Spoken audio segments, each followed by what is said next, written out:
Welcome to this episode of Fantasy Baseball Picks and Bets presented by Prize Picks on the Mayo Media Network.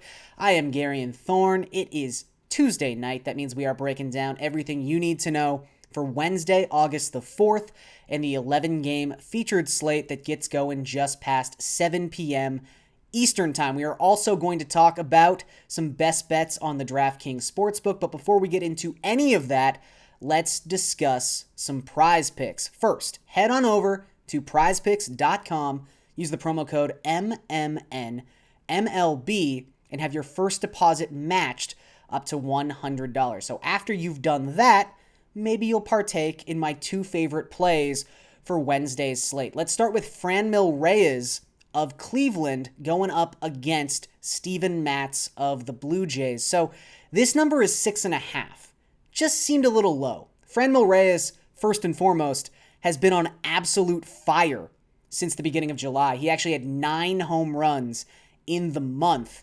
And for his career, he's been really, really good against left-handed pitching. He's got an 877 OPS and a 133 WRC plus against southpaws. Matz has also been really struggling since coming off the COVID IL. His past 5 starts, he has a 5.66 ERA and just a 17% strikeout rate. You do not want to let Franmil Reyes make contact. It tends to be very good contact. So I will take Reyes over 6.5. I will also take the over on Rafael Devers against Casey Mize and the Detroit Tigers. Again, this number seems a little low. It's just 7.5 for an all-star in Rafael Devers, someone who has punished right-handed pitching all season long, and he's super hot in the second half of the season. Since the All-Star break coming into Tuesday, Devers had a 199 WRC plus. So he's really feeling himself right now in the batter's box. And Mize, while he's had a good rookie season, any negative he has had in 2021 has been because of a left-handed batter. Mize is actually giving up 2.16 home runs per 9 to LHBs so far this season. So Rafael Devers over 7.5 fantasy points. Franmil Reyes over 6.5 fantasy points on Prize Picks. Okay, let's get to this 11-game slate. It is definitely one that makes you question the pricing algorithm when you are looking at the top of this pitching list. I mean, look, there are some good names here. I think that Kevin Gausman, for instance, is in a pretty nice bounce-back spot going up against the Arizona Diamondbacks. His last 3 starts have not been good. I also like Shohei Ohtani. He's $9,500. And believe me, this is about more than matchup. But as we've kind of said time and time again on these videos, if you have a pulse, you can be viable against the Texas Rangers. They have been pitiful coming out of the All-Star break. They have just a 52 WRC plus and a 244 WOBA in that span of time. They are also pretty inclined to the strikeout, which is great for Shohei Ohtani, who has been fantastic his past 3 starts. He's got a 1.35 ERA, a 2.41 FIP, and a 17-1 strikeout to walk ratio in that span of time. That was really the only knock on Ohtani at the start of the season, was the walks were piling up just a little bit. That has not been an issue his past 3 starts. Really, his past 7 starts, aside from the one bad inning against the New York Yankees, have been immaculate. So I think Ohtani, you can't question his pedigree as a pitcher at this point. Really, the only thing you could point to is the fact that he has a pretty bad ERA on the road so far this season. But when you look underneath that 5+ ERA, he actually has a better FIP on the road than he does at home. His FIP on the road is just 3.09.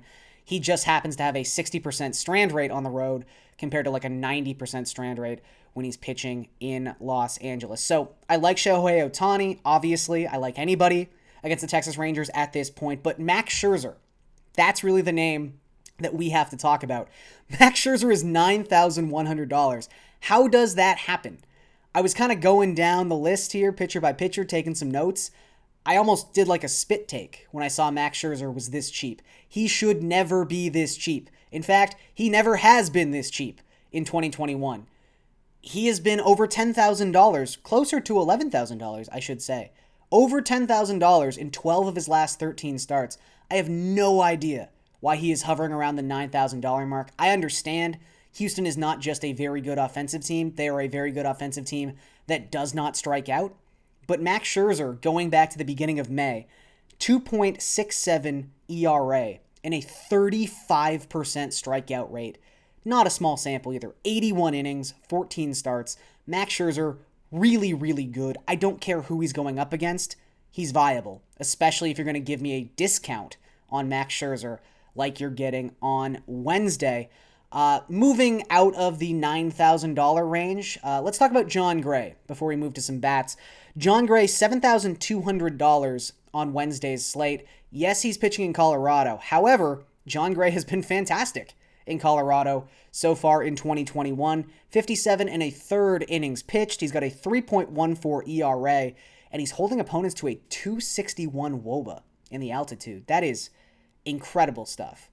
Jon Gray has also been very good recently. In the month of July, 6 starts actually, 2.97 ERA, 30 strikeouts in 30 and a third innings pitched. So hard to find a knock right now at Jon Gray.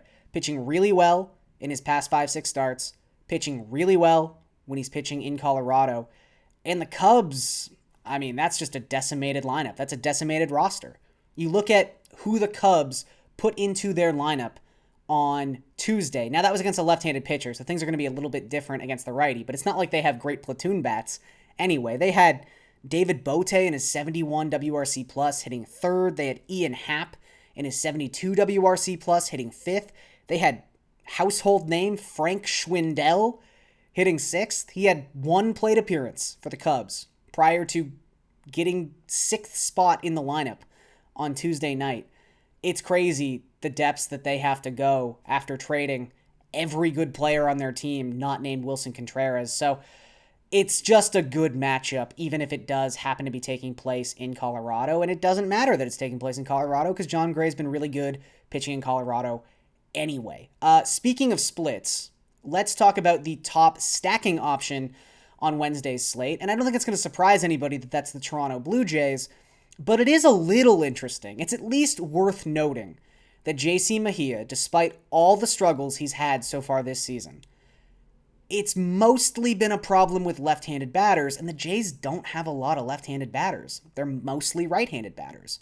And Mejia has a 30% strikeout rate against right-handed hitters so far this season. So he does have the potential to maybe exceed expectations in this start, but we're also just talking about someone who had a 10.55 ERA in the month of July, gave up a .626 slugging percentage, and 3.38 home runs per nine. So I'm just going to bank on the fact that he's not good and that the Jays' right-handed hitters are great, which they are. They have 4 All-Stars and George Springer at the top of that lineup, and Springer is coming off winning American League Player of the Week 2 days ago. So very talented right-handed bats should probably still take advantage of a struggling JC Mejia. However, you might want to use the very few left-handed bats you have the opportunity to use for Toronto in creative ways. Like instead of maybe stacking 1, 2, 3 in the Blue Jays order, not just because everyone will do that, but because, it's ridiculously expensive. Guerrero's 6'3", Bichette's 6,000, Springer's 5'6". Maybe you go 9, 1, 2 and use someone like Reese McGuire in your Jays stack, because McGuire actually has some pretty good numbers against right-handed pitching so far this season. One, he's a left-handed bat, as mentioned, but coming into Tuesday, 309 batting average and a 111 WRC plus against righties. And those numbers are actually going to be a little bit better by the time you wake up because he had 2 hits against righties on Tuesday. So Reese McGuire is a nice punt option at catcher, $3,300. Corey Dickerson could also be a really fun name on Wednesday's slate. I know. How long has it been since you thought about Corey Dickerson? Well, he's $3,400, just came off the IL on Tuesday, is left-handed, has had a lot of success against right-handed pitching throughout his career, and in his first appearance for the Blue Jays, he hit 6th, which, not amazing, but still a pretty high leverage lineup spot for someone with his pedigree. And again, his price tag, just $3,400. So maybe you do something where you stack Bichette in the cleanup spot, Teoscar Hernandez in the 5 spot, and then Corey Dickerson in the 6 spot. And that really helps alleviate some of the concerns with the overwhelming salaries of the Toronto Blue Jays. Either way, get some exposure to the Blue Jays. They're going to score a lot of runs on Wednesday. Okay, before we get out of here, let's talk about some best bets over on the DraftKings Sportsbook. And I want to start with an afternoon game, so make sure to get these bets in early. This one starts at 1 p.m. Eastern Time. It is Tampa Bay going up against Seattle. It is Josh Fleming against Logan Gilbert. Now, generally speaking, I would side with Logan Gilbert in that particular matchup. However, Fleming, like a lot of Tampa Bay Rays, has amazing numbers when pitching at Tropicana so far this season. He actually has a 2.23 ERA, a 3.29 FIP, and opponents have just a 2.28 WOBA off of Fleming in a relatively large sample size. We're talking about 50 innings of work here for the lefty. So Fleming's been amazing when pitching at home, and in general, the Rays just win games when they're playing in Tampa. This stat is incredible. In Tampa's last 117 home games, they have won 80 of those home games. That is 68.4%. They are basically winning 70% of their home games going back towards the end of 2019. That's incredible. They just don't lose at home. So banking on the Rays to win, generally a pretty... It's a bet where you're going to prosper more often than not. So Rays money line minus 155. I will take a chance with that. The other bet that I like is actually going to be a bet that we tried on Tuesday, and it was successful. Let's go with Braves money line at minus 115. I am shocked this number is not higher. It's crazy it hasn't been inflated at this point. You've got not a great pitcher in Drew Smyly going up against J-Happ. And man, I don't know what the Cardinals were doing at the deadline. Trading for J-Happ, why?